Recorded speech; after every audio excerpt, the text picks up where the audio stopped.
So I know a lot of you guys are selling deals, and you're selling deals with a tweak here, a tweak there. You're making exceptions here, you're making exceptions there.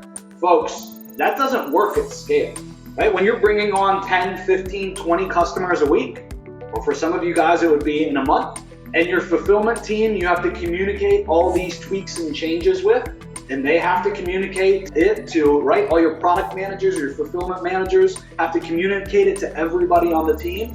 And then when they're checking the work, it has to be communicated as well, right? You're gonna mess shit up, and that shit is gonna end up losing you customers.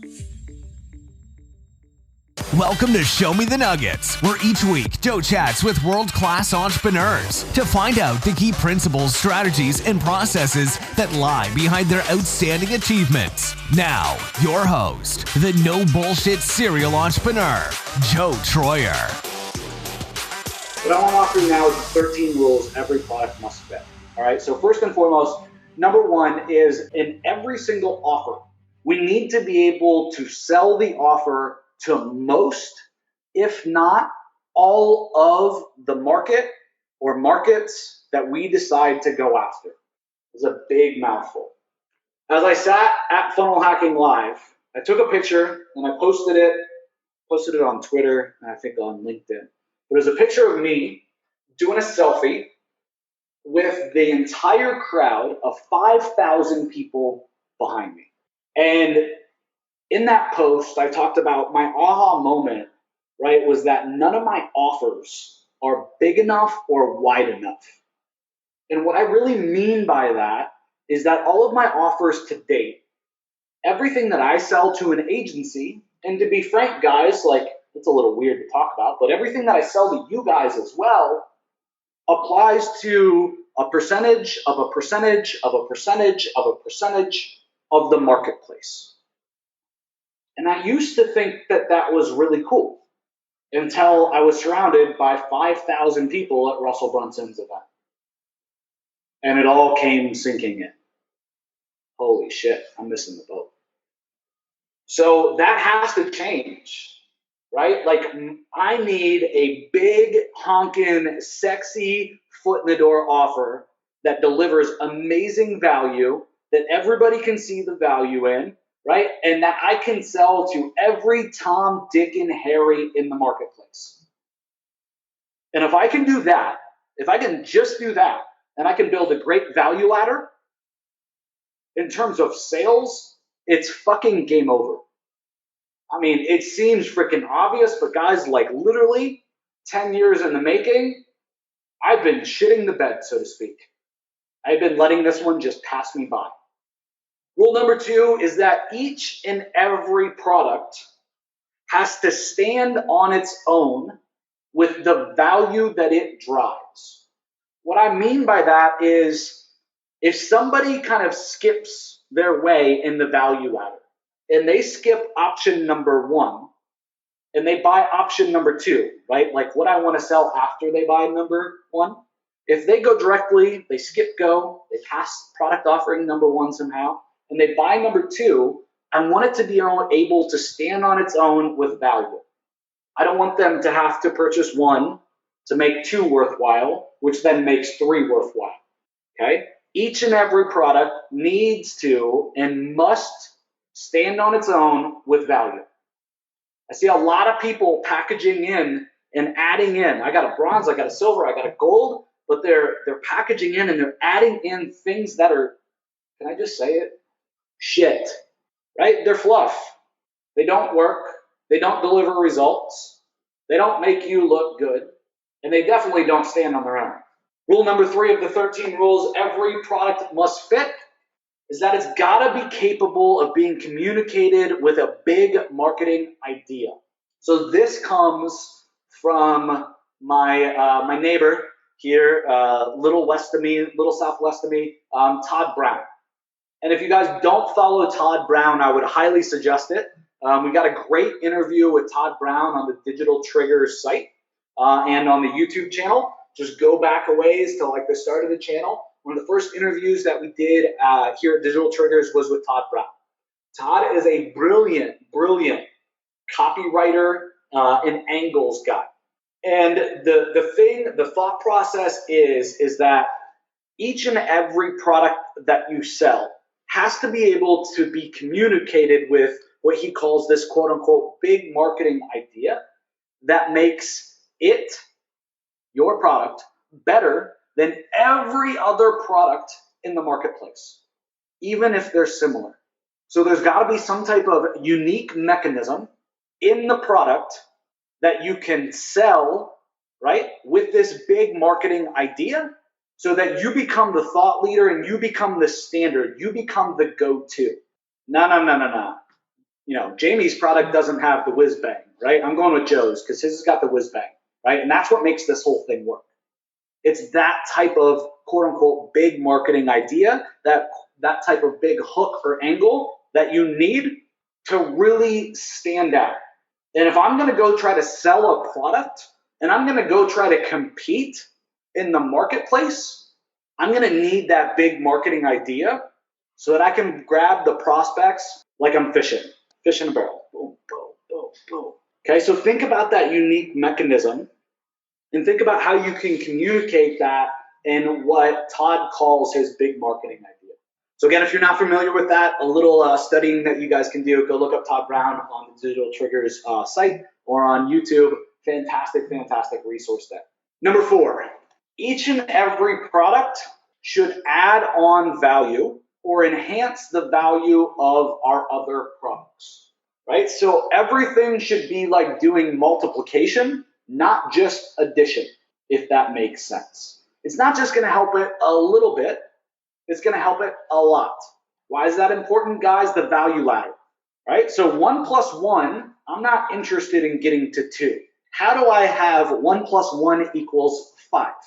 That's the context, right? So how do we build a menu of offerings, right? An upgrade path of offerings, a value ladder where each and every item that you sell enhances and multiplies the value of the other products. Because if you can do that, you can get your customers to upsell themselves. Number 5 is to be capable of delivering your product at a minimum.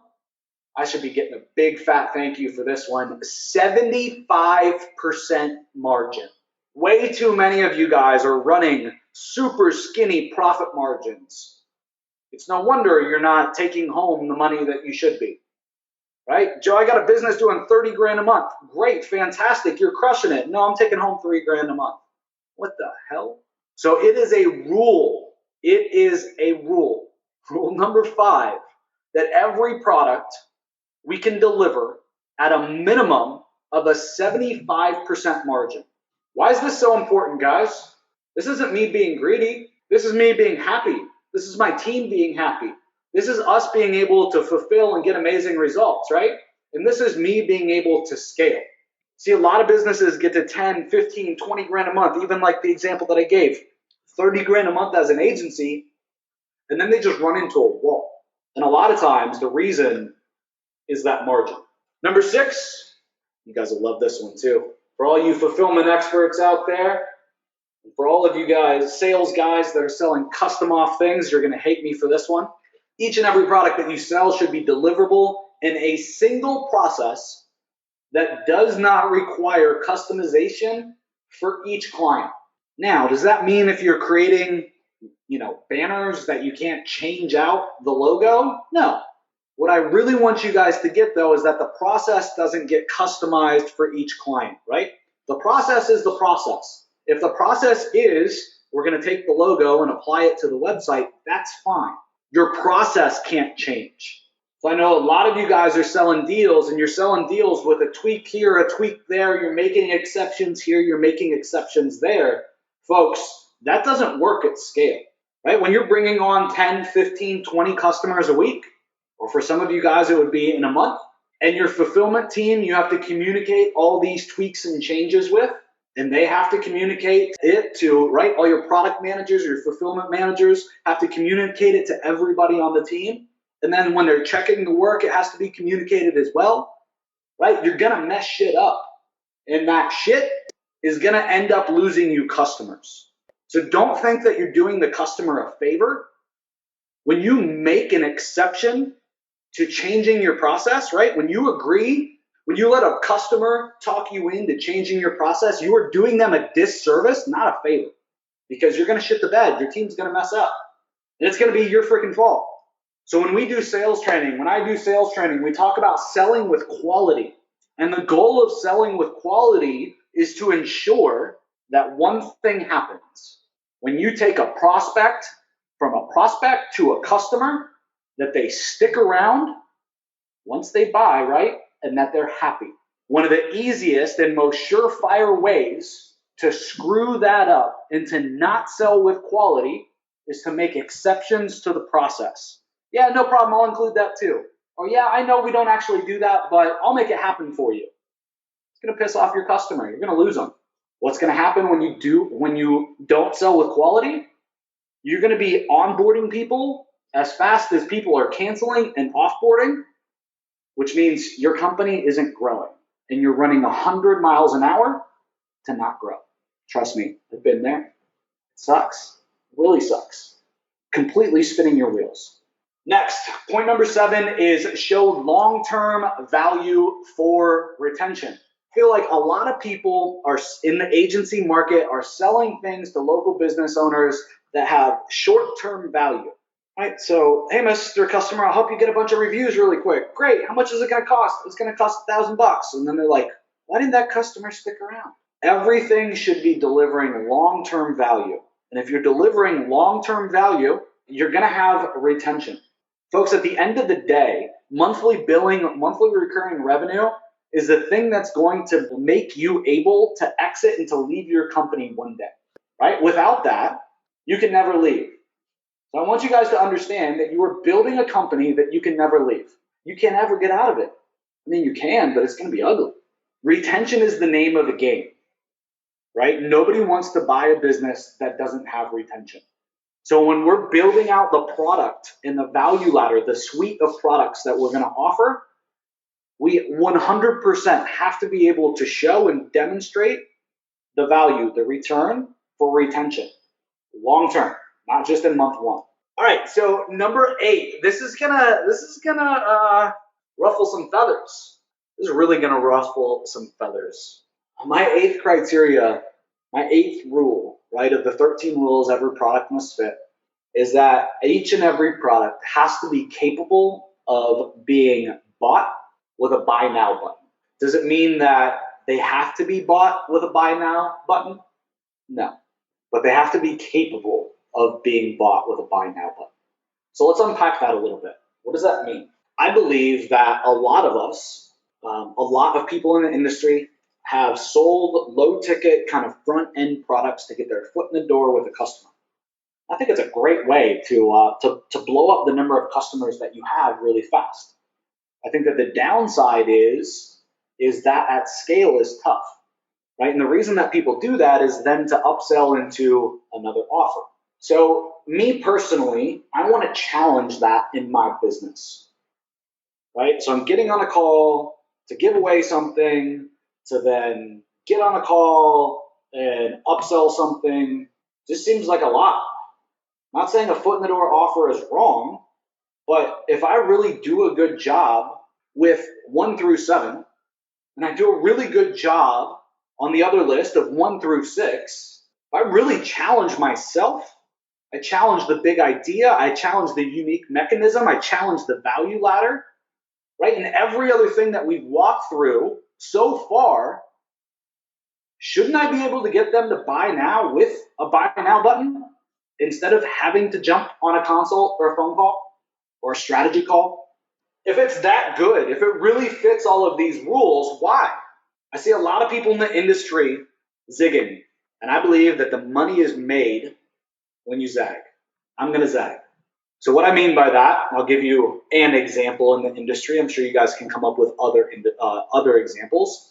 I see a lot of people in this space saying that you should run a strategy call from the get-go with a cold prospect. Then with that strategy call, you should build out a marketing plan, or the bare bones of the marketing plan.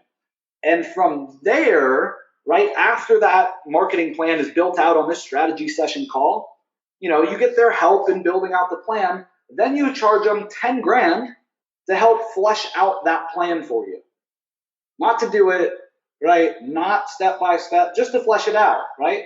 Then once you sell that $10,000 package, right, and you fulfill on it, then you go from there and you sell a $10,000 a month offer.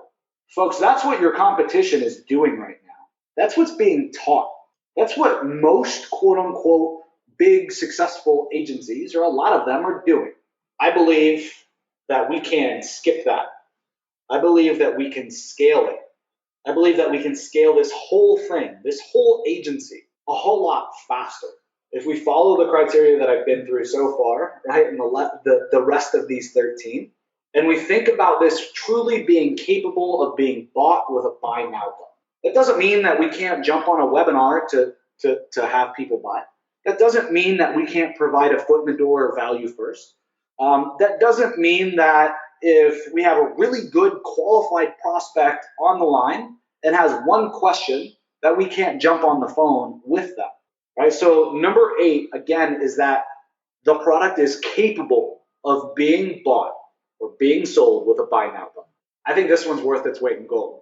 And I think this is the key to a lot of scale. Number 9, you guys know me. I deal a lot with Google.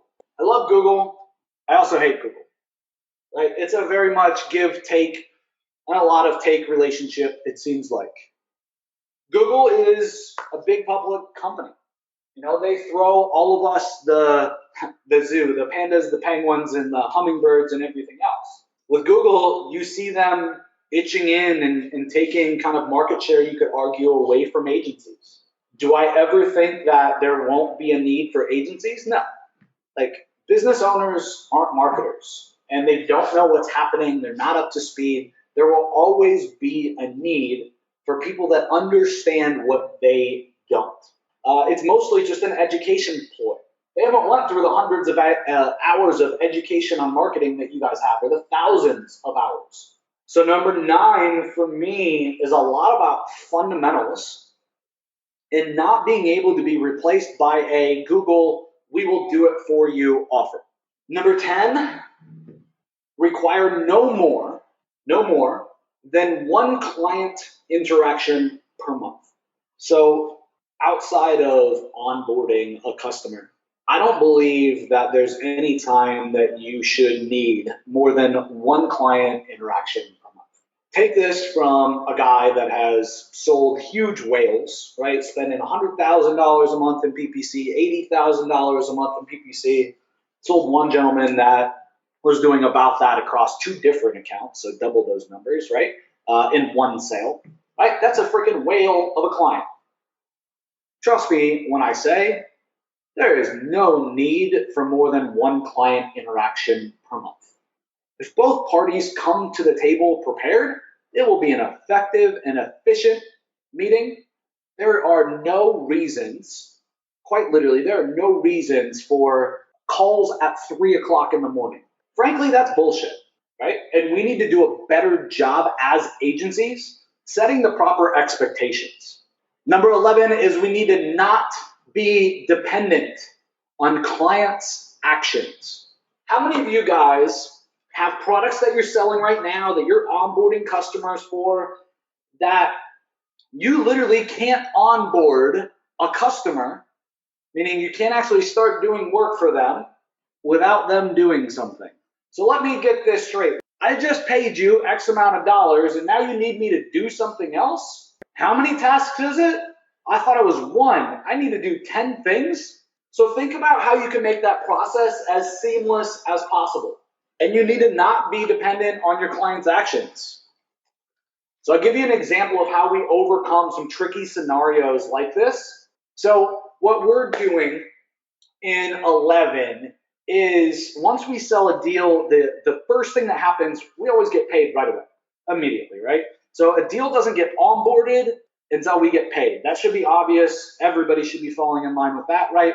But immediately what happens in the sales process, we get the customer to sign, right? We get the credit card information. We got the agreement signed. We charge the card. Yes, it went through. All right, great, Mr. Customer. We quite literally have them open up their calendar and we schedule a call with our fulfillment team. The fulfillment manager then runs that call. She comes on, he comes on, right? And what they do on that call is very strategic.